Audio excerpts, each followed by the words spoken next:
ubique un poco también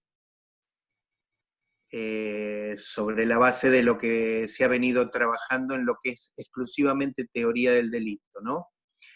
Vieron la acción, vieron la tipicidad, vieron la antijuridicidad, o sea, la tipicidad la vieron en todas las formas comisivas, la vieron como doloso de acción, la vieron en forma omisiva y la vieron en términos de imprudencia.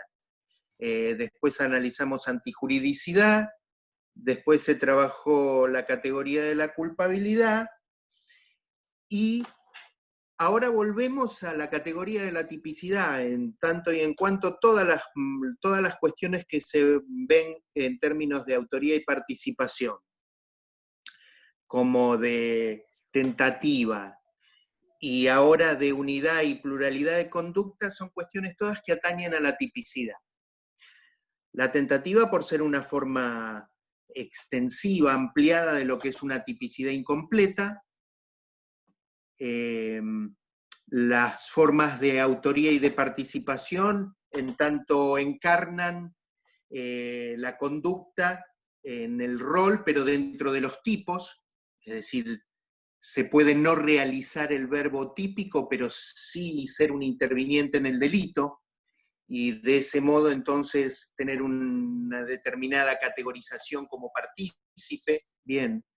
Y luego hoy tenemos una dificultad que requiere de atención, porque es complicado. Hay que reconocer que la cuestión de la unidad y pluralidad de delitos es un tema que siempre le costó a todos entender. Es más, yo no veo que haya en el mismo funcionamiento del Poder Judicial un acabado, un fino, digamos, conocimiento de este tema. Se confunde mucho lo que tiene que ver con la exigencia de, en el ámbito del derecho procesal penal, el conocimiento de la imputación requiere, a los fines del ejercicio del derecho de defensa, lo que requiere es que el fiscal, la parte acusadora, describa con mucho detalle cuál es el objeto que se le atribuye a alguien, para así poder defenderse. Pero bueno, el mundo real, el mundo físico, el mundo de los comportamientos no es tan sencillo de abarcar jurídicamente hablando. Es muy difícil describir la infinita cantidad de conductas que en una maniobra compleja se pueden dar. Pero bueno, de eso se trata el tema de hoy, así que no me quiero adelantar. Ya van a ver que en distintos casos las soluciones son distintas. A lo que voy es que cuando se parte de... A ver, vamos a partir del principio. Derecho penal de acto. A una conducta le sigue el merecimiento de pena por esa conducta. Una conducta, un delito, una pena. Esto parece sencillo, pero no es tan así de sencillo. Porque hay situaciones, van a ver, que también confrontan con el otro principio, que es el de ne bis in idem, más de carácter procesal, pero que impide la persecución múltiple o que se le persiga a una persona por la comisión del mismo hecho. Cosas que, a decir, todos estos principios en los últimos años yo creo que están bastante relativizados por la laxitud, sino la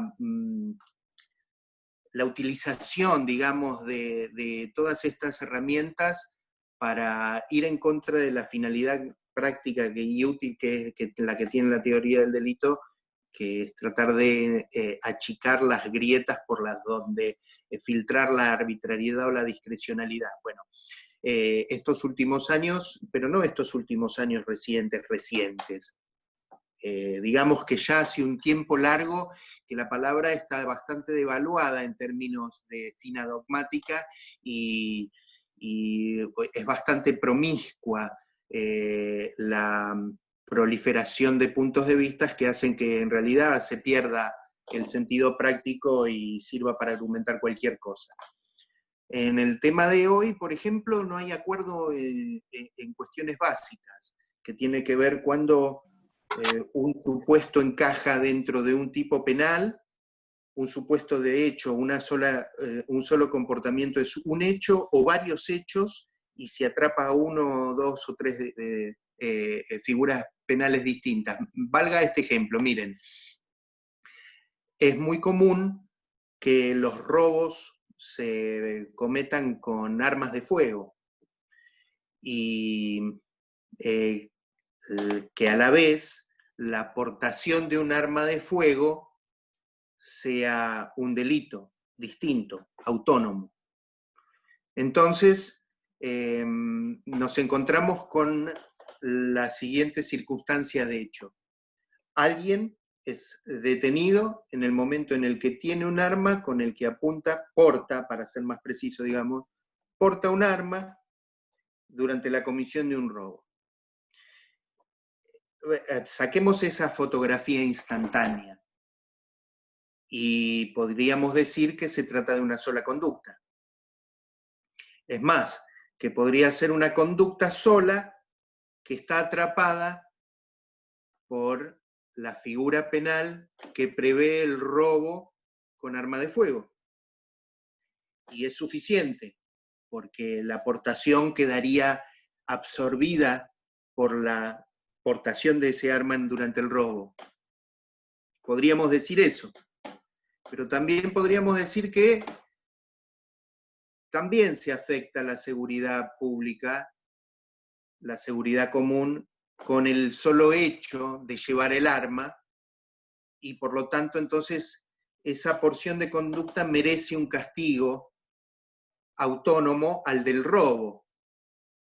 Y entonces decimos, bien, que vengan los dos tipos penales, el tipo penal previsto en el robo con arma y el tipo penal previsto en el de la aportación.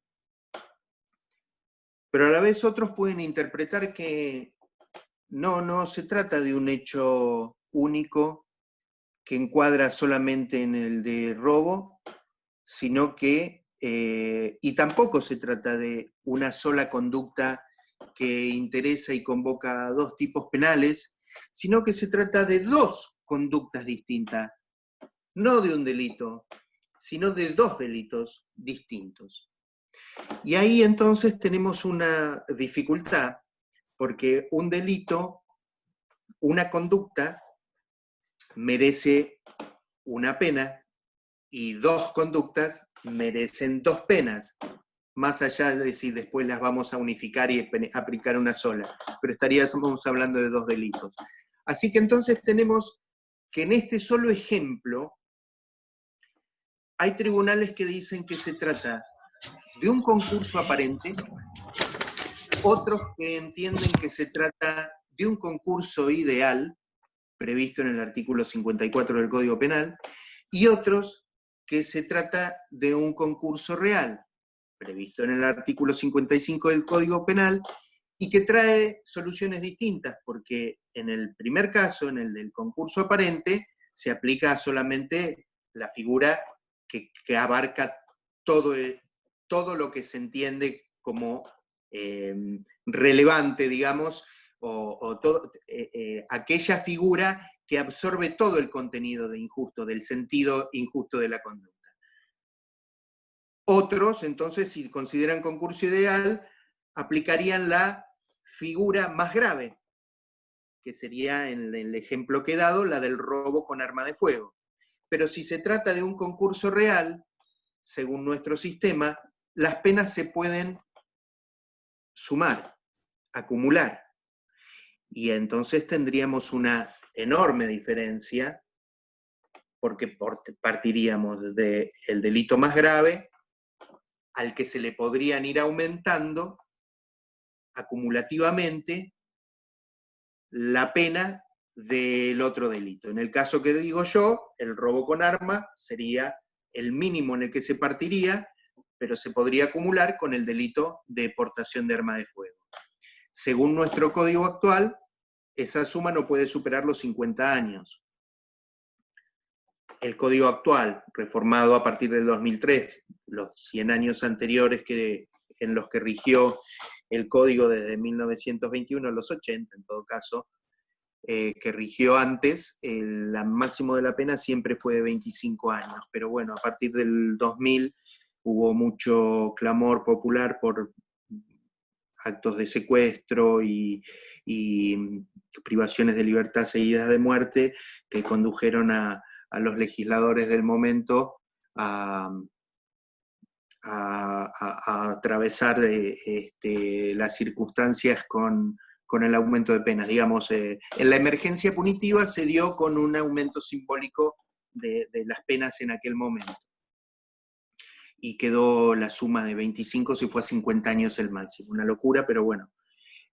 Digo una locura, alguien puede pensar que estoy equivocado, pero lo digo desde el punto de vista de la proporcionalidad, si se tienen en cuenta los máximos que existen en el mundo del derecho penal internacional para fijarle el máximo de la pena.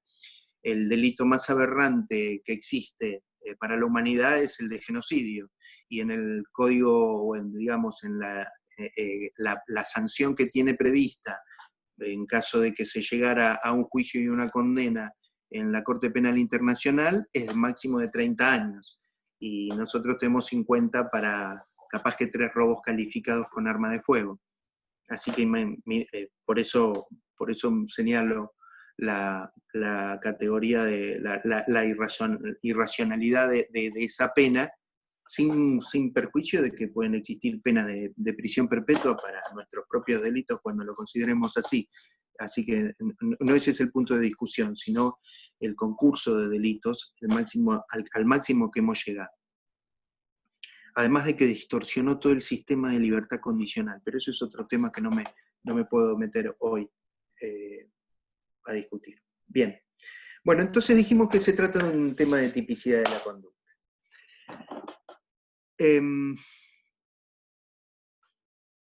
El concurso de delitos hay que distinguirlo de la reincidencia, que ustedes ya es un instituto que conocen.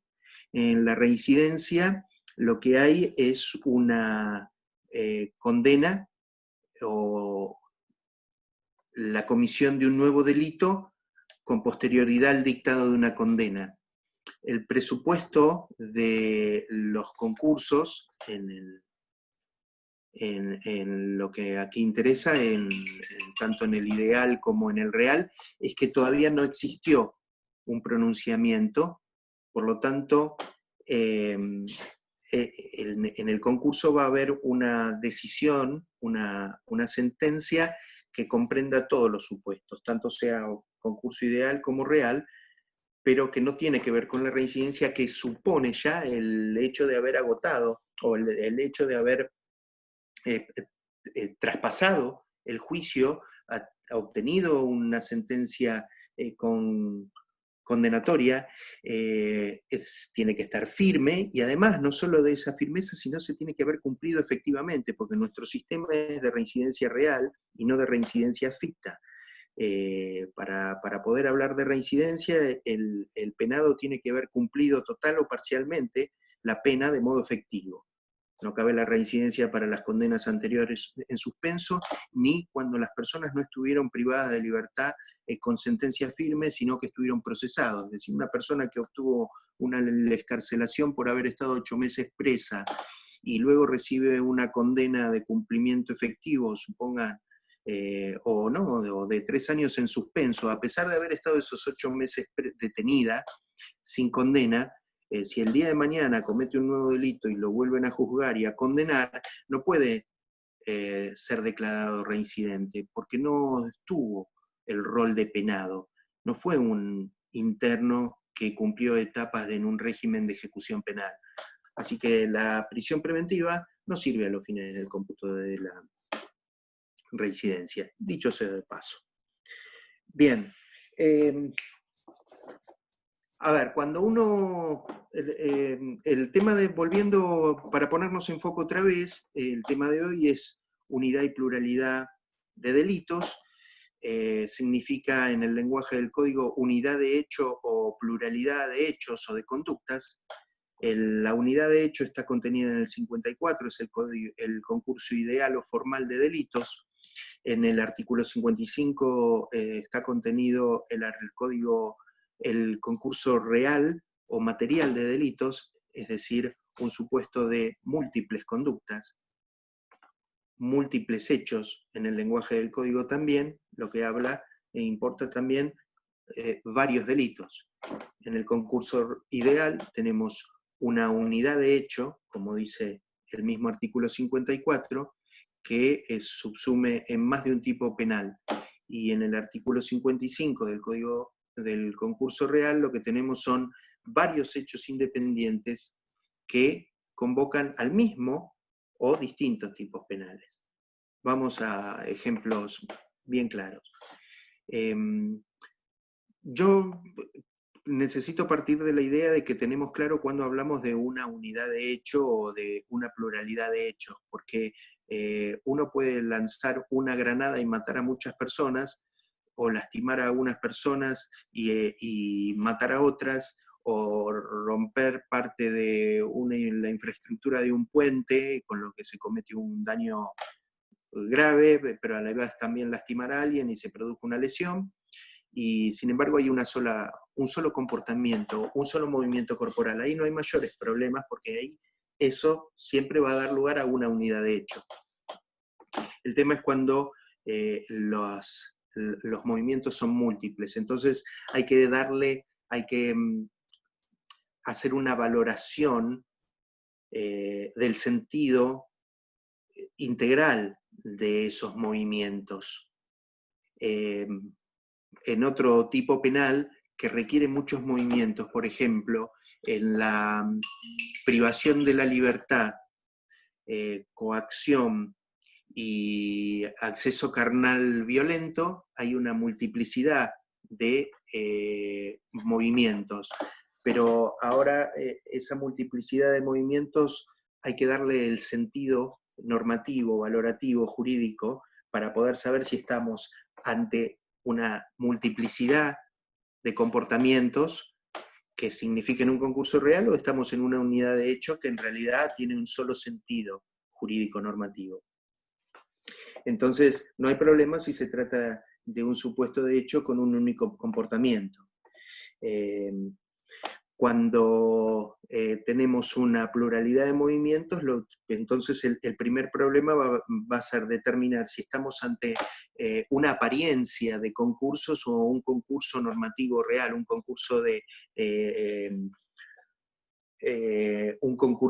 tipos penales. El concurso, ¿por qué dije apariencia? Porque una de las modalidades que ustedes tienen dentro de lo que hemos anticipado, que son las 4 modalidades típicas, digamos, que yo anticipé, ¿no? Que hablé fundamentalmente del concurso ideal y del concurso real hasta ahora, pero también hay una forma que se llama concurso aparente, y la misma definición connota el sentido de lo que es en apariencia es un concurso. ¿Por qué en apariencia? Porque en realidad no hay un concurso de normas real.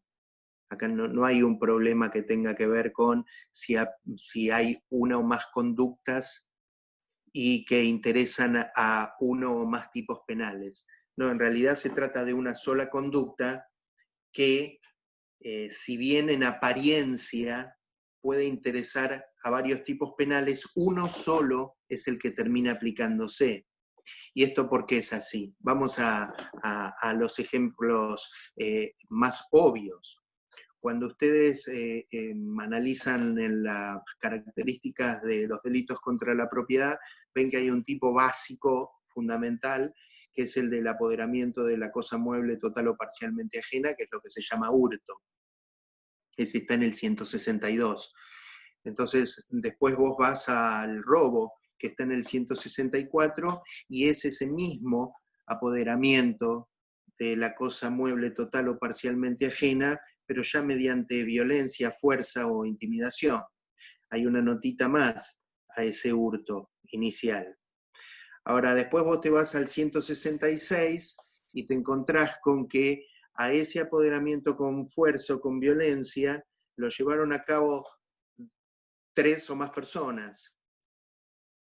Y si a eso además le añadís que fue llevado a cabo con arma, tenés otro elemento más.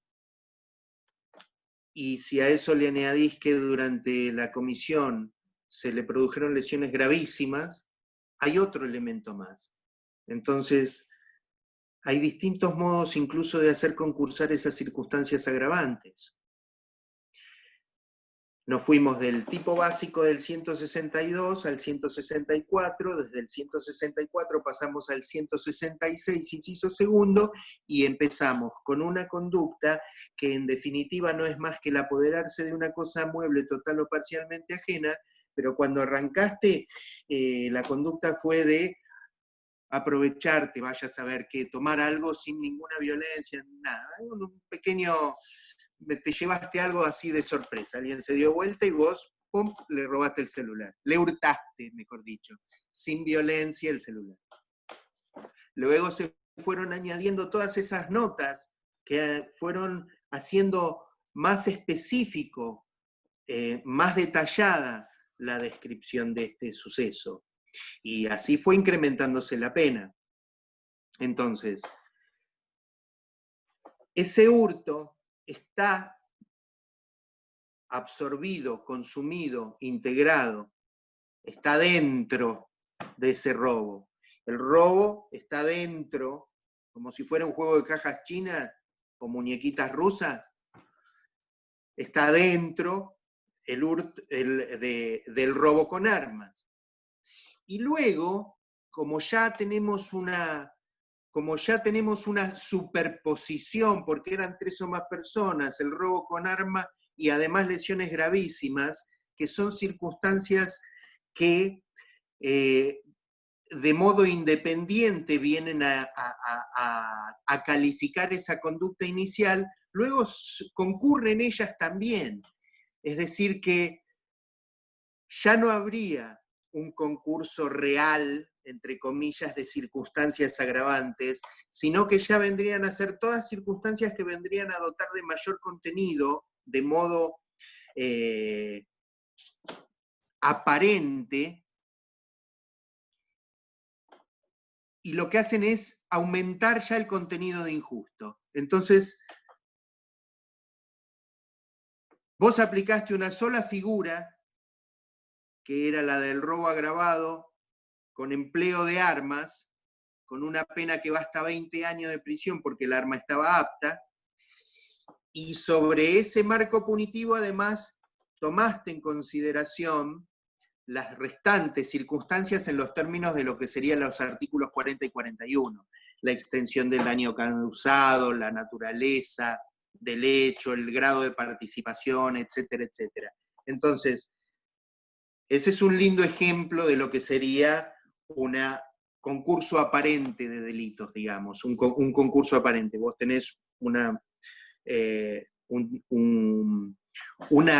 progresión de injusto que hace que las figuras anteriores queden íntegramente comprendidas. Empecé por el más difícil. El más fácil sería decir el homicidio del artículo 79 y luego irnos a todos los tipos calificados del artículo 80. Todos los homicidios calificados, porque son por el vínculo, porque es un femicidio, porque fue por odio racial, por promesa, por el concurso, por promesa remuneratoria, con el concurso de 2 o más personas, por alevosía, ensañamiento, etcétera, etcétera, todas contienen un homicidio. Nadie va a aplicar el delito de homicidio y el delito calificado, ¿se entiende? Entonces, hay comportamientos que a pesar de que convocan, llaman, interesan o atraen distintas figuras penales, terminan aplicándose una sola. Ese es el concurso aparente. Por ejemplo, no cabe la menor duda de que si yo le disparo al cuerpo de una persona que está vestida, también le agujereé la uniclo y el pullover, uniclo lo existo. Entonces, también cometí el delito de daño junto al de homicidio. Pero digamos que es un hecho acompañante que está agotado, consumido por su insignificancia dentro del tipo de robo, de homicidio. Luego también hay otros hechos que son inmediatamente posteriores, como si yo, luego de robar el estéreo del auto en la galería para poder hacerme rápidamente de mis dineros, sea además autor del delito de estelionato, es decir, de vender algo que no es de mi propiedad. No, son hechos que ya están absolutamente contenidos dentro de lo que fue el desapoderamiento anterior. Doctor, ¿le Entonces, puedo hacer una consultita? con todo gusto. Por ejemplo, acá habría como una diferencia entre lo que en el Código Penal ya están, como esos dos delitos en uno, en el caso, por ejemplo, de la persona que va caminando y ve un vehículo y mira por la puerta, por el vidrio, de que hay algo que lo quiere robar, entonces agarra una piedra, rompe el vidrio y roba eso. En ese caso es un robo con violencia, pero ya está en el Código Penal, en el que ese sería un robo. Y otra cosa serían dos delitos, como un concurso ideal en el caso de la persona que va a robar un banco y cuando se quiere escapar se tirotea con la policía y mata a alguien. En este caso sería un robo y un homicidio. Son dos delitos, una acción y varios delitos. Concurso ideal en la acto. Es muy bueno el ejemplo, es muy bueno, pero a la vez hay un enorme problema vinculado a ese ejemplo que das vos. Primero, ¿por qué el robo supone fuerza física sobre una persona? Por eso, las lesiones leves ocasionadas durante un robo forman parte del concepto de robo. Uno no puede acusar a alguien por robo y lesiones leves, porque esas lesiones, o sea, no hay un concurso ni real ni ideal, porque la fuerza, la violencia ejercida sobre la persona que le ha producido lesiones leves, forman parte de esa violencia. Ya se presumen dentro del tipo de robo.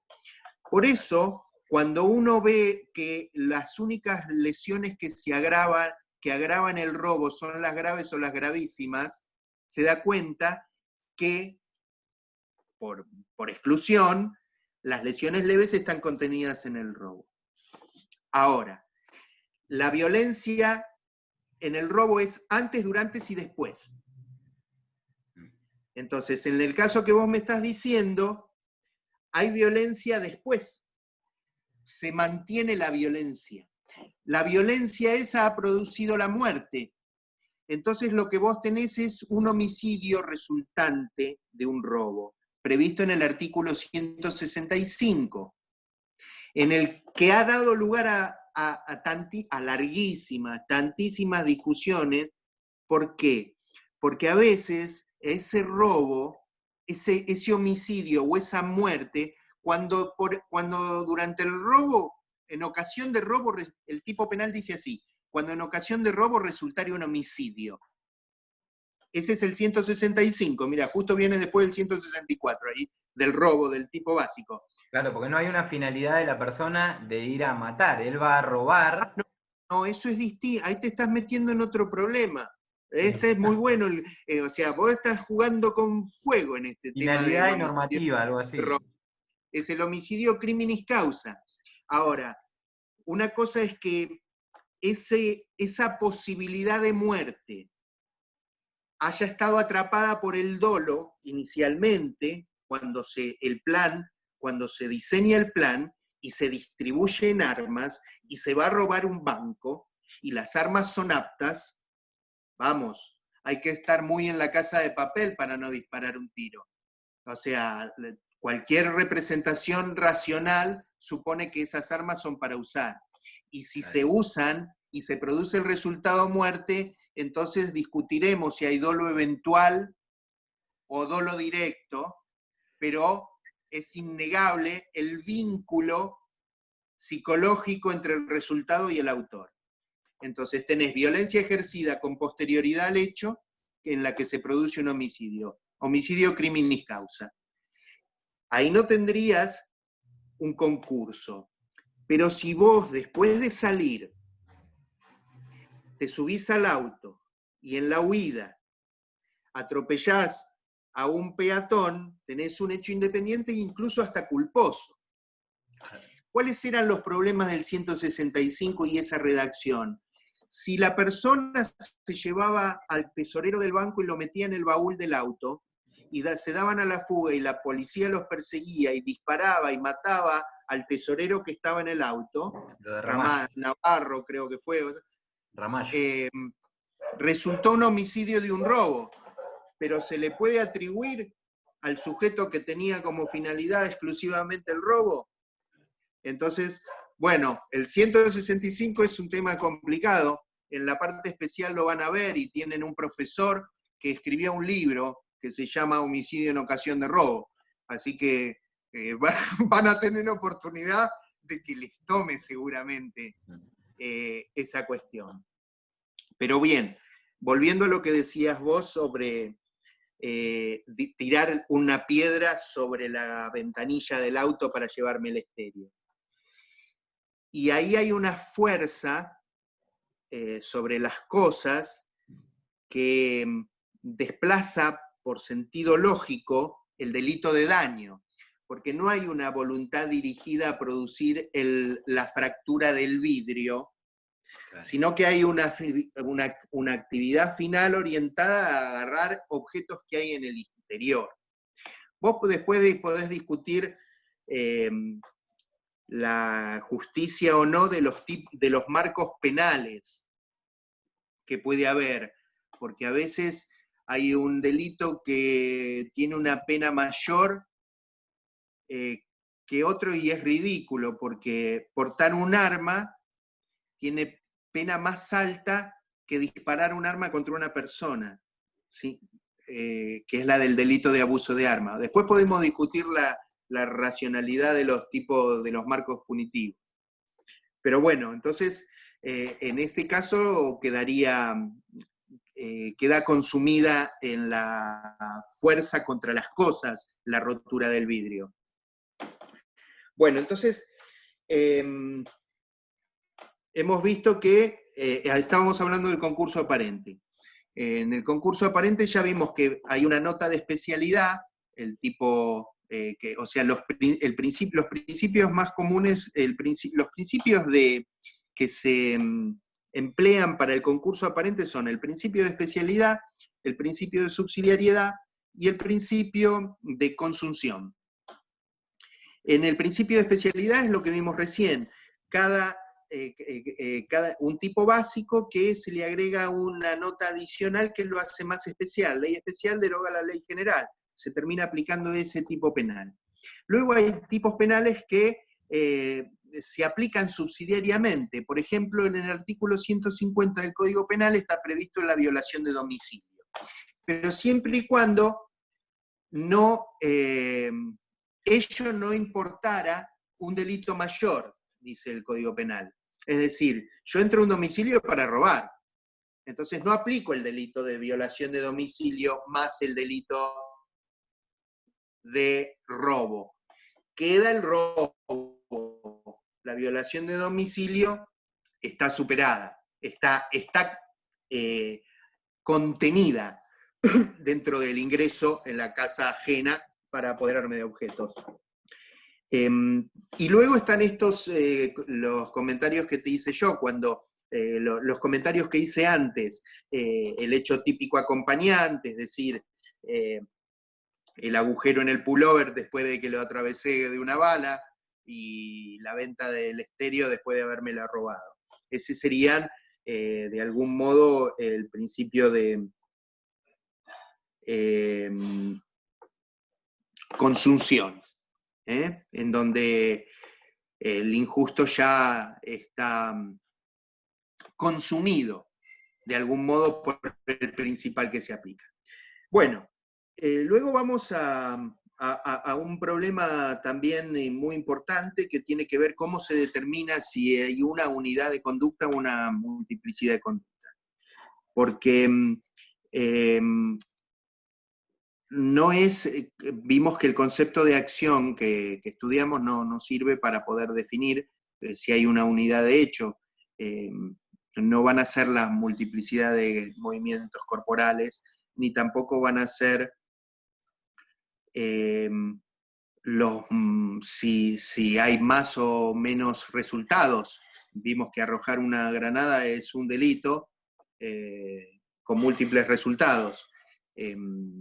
Pero tampoco van a ser la cantidad de infracciones legales, porque justamente el artículo 54 dice que una conducta puede atrapar a más de un tipo penal, puede caer bajo más de una sanción penal. Entonces, el marco o el criterio que se utiliza es uno que se llama factores, el del factor final y el del factor normativo. Es decir, se tiene en cuenta cuál fue la voluntad del sujeto, cuál es la voluntad final del sujeto y cuál es el sentido jurídico normativo a través de la interpretación de los tipos penales. Entonces, por ejemplo, yo tengo una multiplicidad de conductas. Consigo sellos, consigo elementos para hacer sellos falsos y documentación falsa. Ya estoy en ya estoy directamente en carrera de la comisión de una defraudación. A la vez,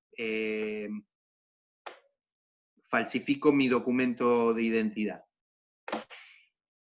Y con avales escriturales falsos, documentación personal falsa, llevo a cabo una maniobra de fraude contra una entidad financiera a la que le pido un préstamo. Entonces ahí ya tengo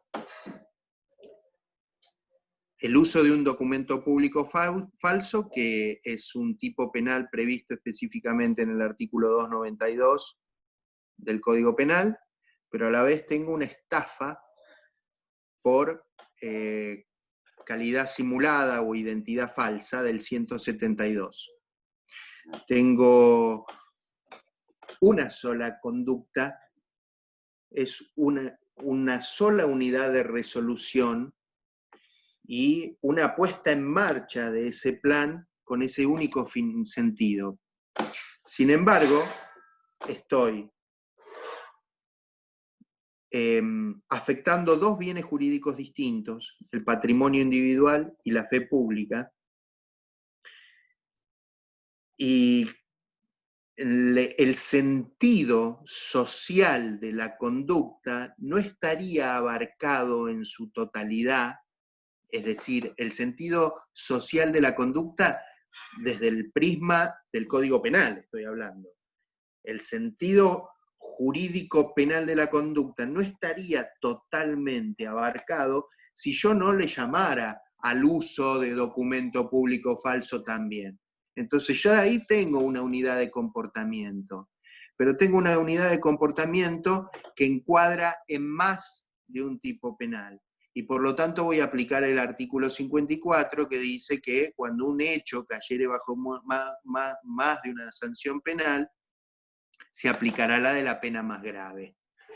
Y voy a ver si entre la estafa y el uso de ese documento, cuál es la más grave, y ese va a ser. Ahora, como tengo un comportamiento que ha afectado dos bienes jurídicos distintos, es decir, que tiene un contenido más grave, seguramente me voy a alejar del mínimo o voy a medir cuantitativa y cualitativamente esa conducta en los términos del 40 y 41 también para la determinación individual de la pena. Entonces vimos que el concurso aparente en realidad no es un concurso, es una apariencia de concurso.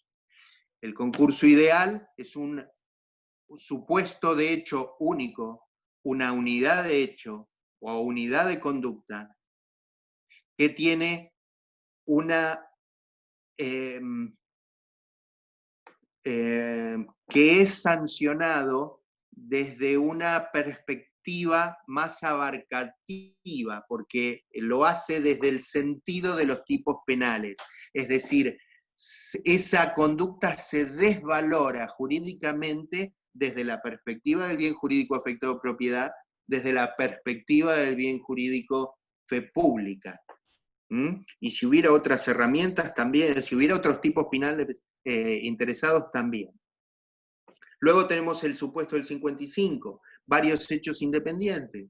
Esto ocurre si una persona lleva a cabo un día un robo, al otro día amenaza a un vecino, al otro día es detenido portando un arma de fuego, al otro día se le imputa el 205 del Código Penal porque violó el decreto de necesidad y urgencia del aislamiento obligatorio, viajando a otra localidad. Y bueno, y así, imagínense todos el catálogo de delitos que puede haber. Puede haber un robo seguido de un homicidio imprudente, como hablábamos recién, un robo que luego se convierte en privación ilegítima de la libertad de un tercero, que es tomado como rehén para obligar a las autoridades a llevar a cabo actos contra su deber, en fin, todo esto, es decir, no hay mayor inconveniente en identificar hechos distintos que ocurren en distintas circunstancias temporoespaciales. No hay mayor problema. El único requisito para estar frente a un concurso real es que no haya habido sentencia todavía, porque si no, vuelvo a lo que como empezamos, estaríamos hablando en todo caso de reincidencia, si es que cumplió pena. Y si no, llegado el momento, nuestro sistema penal, nuestro sistema jurídico penal no admite, como en otros ordenamientos, que las personas tengan distintas penas, que hayan sido condenadas por un hecho a 20 años, por otro hecho a 50, por otro hecho, no. Nuestro sistema de sanciones habla de una pena total o única, de modo que siempre se terminan unificando las penas. Es decir, una persona no puede tener dos penalidades distintas simultáneamente. Se procede conforme los términos del artículo 58 del Código Penal.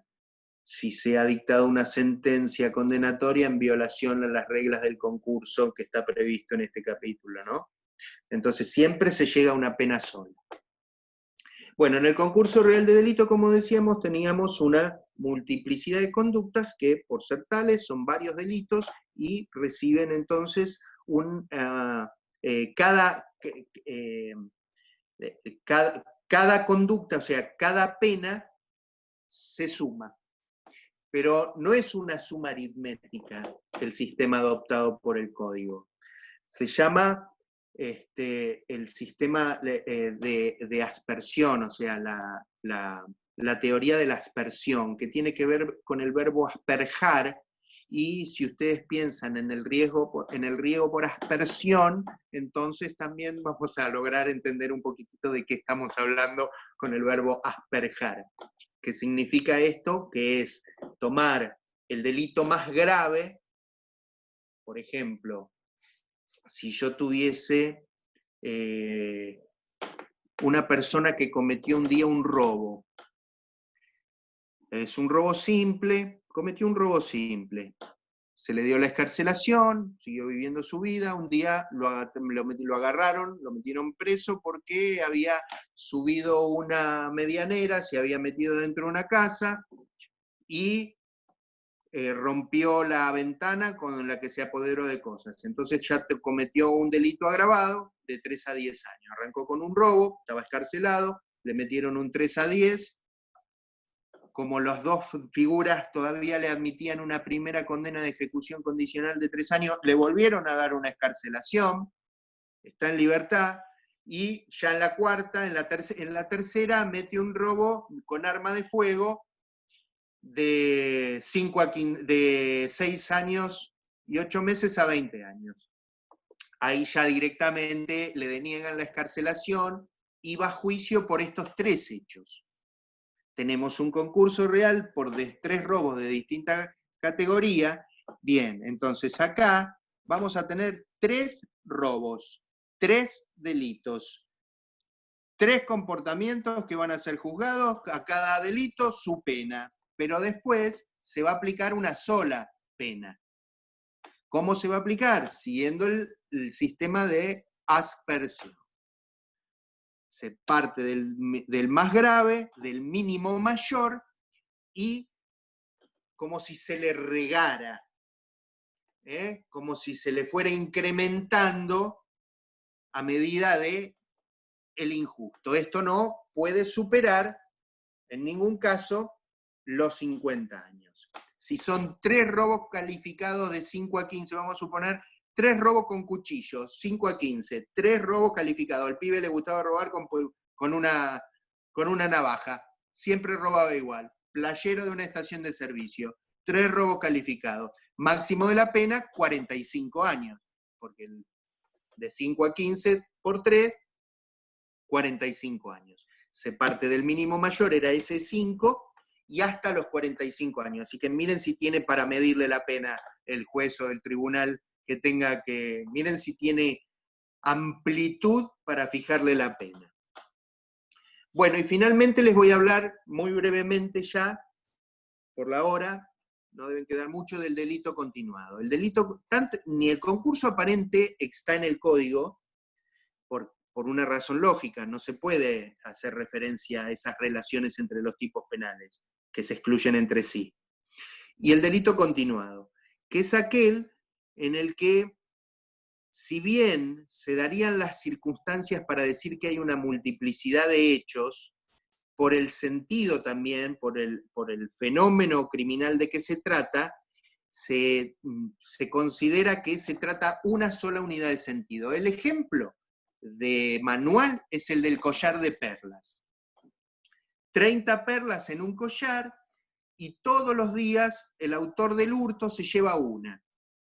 Comete 30 hurtos. El hurto tiene una pena que va de 1 mes a 2 años. La pena, si no le pusiéramos el límite de 50 años, sería, si lo consideráramos un concurso real, sería de 1 mes a 60 años.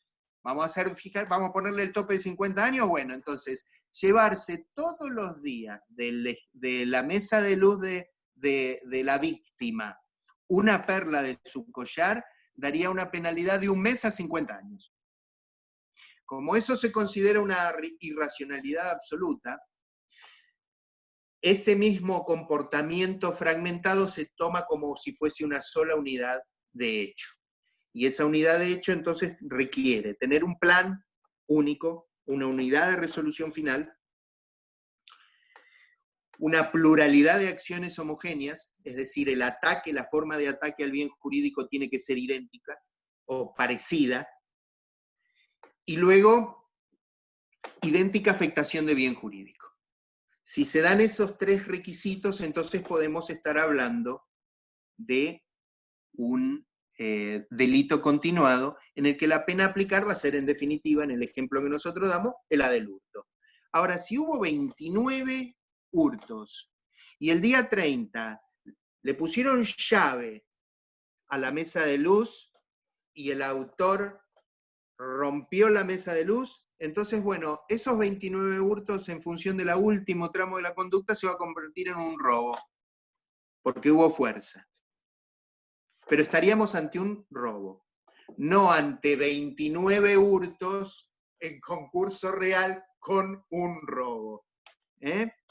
Bien, y bueno, y entonces con esto más o menos tienen un pequeño panorama de lo que es la teoría de la unidad y pluralidad de delitos. ¿Alguien quiere preguntar algo?